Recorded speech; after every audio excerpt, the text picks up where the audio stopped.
कृष्ण के बचपन की 7 चमत्कारिक घटनाएं और उनका रहस्य। हेलो दोस्तों, क्या आपने कभी भगवान कृष्ण के बचपन की उन रोमांचक कहानियों को सुना है जो गोकुल और वृंदावन की गलियों में गूंजी थी? आज हम आपको उनकी 7 ऐसी चमत्कारिक घटनाओं के बारे में बताएंगे जो न सिर्फ हैरान करती हैं बल्कि गहरे आध्यात्मिक सबक भी देती हैं। ये कहानियां श्रीमद्भागवत पुराण से ली गई हैं और हर एक में एक अनोखा रहस्य छुपा है।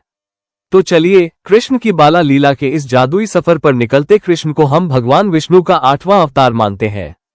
उनका जन्म मथुरा में देवकी और वसुदेव के यहाँ हुआ, लेकिन उनका पालन पोषण गोकुल में नंद और यशोदा ने किया।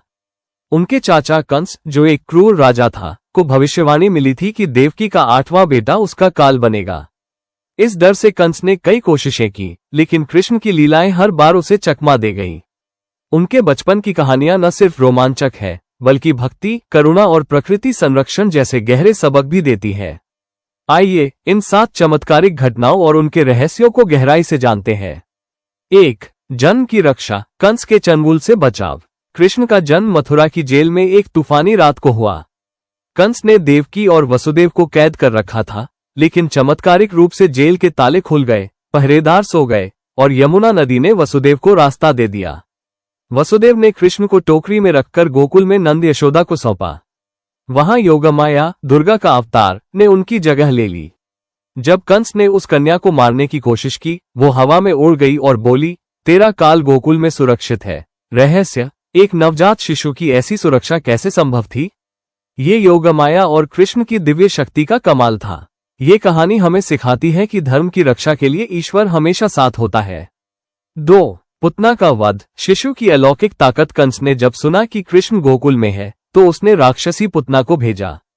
पुतना एक सुंदर स्त्री का रूप लेकर आई और कृष्ण को विषैला दूध पिलाने लगी, लेकिन कृष्ण ने दूध पीते पीते उसका प्राण निकाल लिया।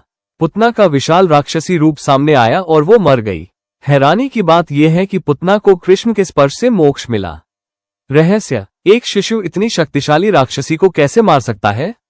ये कृष्ण की अलौकिक शक्ति और उनकी करुणा को दिखाता है, जो दुश्मनों को भी मुक्ति देती है। 3. फल विक्रेता की कहानी, छोटी भेंट बड़ा इनाम। एक बार गोकुल में एक फल विक्रेता आए। नन्हा कृष्ण अपनी छोटी सी मुट्ठी में अनाज लेकर उसे देने गया, लेकिन रास्ते में अनाज गिर गया। फिर भी चमत्कारिक रूप से उसकी टोकरी सोने और रत्नों से भर गई। ये देखकर गोकुल के लोग हैरान रह गए। रहस्य, अनाज का सोने में बदलना कैसे संभव था? ये कृष्ण की उदारता और भक्तों को आध्यात्मिक धन देने की शक्ति को दर्शाता। 4. अरिष्टासुर का वध, बैल राक्षस पर विजय। कंस ने बैल के रूप में राक्षस अरिष्टासुर को भेजा, जिसने गोकुल में हड़कंप मचा दिया, लेकिन कृष्ण ने अपने नन्हे हाथों से उसे पकड़कर मार डाला। कहा जाता है कि अरिष्टासुर एक शापित शिष्य था जिसे कृष्ण ने मुक्ति दी। रहस्य, एक बच्चा इतने विशाल राक्षस को कैसे हरा सकता है? ये कृष्ण की शक्ति और करुणा का प्रतीक है। 5. केशी का वध, घोड़े का राक्षस और केशव नाम। कंस ने अब केशी नामक राक्षस को घोड़े के रूप में भेजा। केशी ने गोकुल में तबाही मचानी शुरू की, लेकिन कृष्ण ने उसे आसानी से हरा दिया। इस जीत के बाद उन्हें केशव नाम मिला। रहस्य, एक बच्चे का इतना शक्तिशाली राक्षस मारना और नया नाम पाना कैसे संभव है? ये उनकी नायकीयता को दर्शाता है। 6. कालिया नाग का वश, यमुना का उद्धार। यमुना नदी में कालिया नाम का विषैला नाग रहता था, जो पानी को जहरीला कर रहा था। कृष्ण ने नदी में छलांग लगाई, कालिया से युद्ध किया और उसके सिरों पर नृत्य करके उसे वश में कर लिया। फिर उन्होंने कालिया को दूसरी जगह जाने का आदेश दिया। रहस्य, एक बच्चा इतने खतरनाक नाग पर नृत्य कैसे कर सकता है? ये कृष्ण की सर्वशक्तिमानता और प्रकृति संरक्षण का प्रतीक है। 7.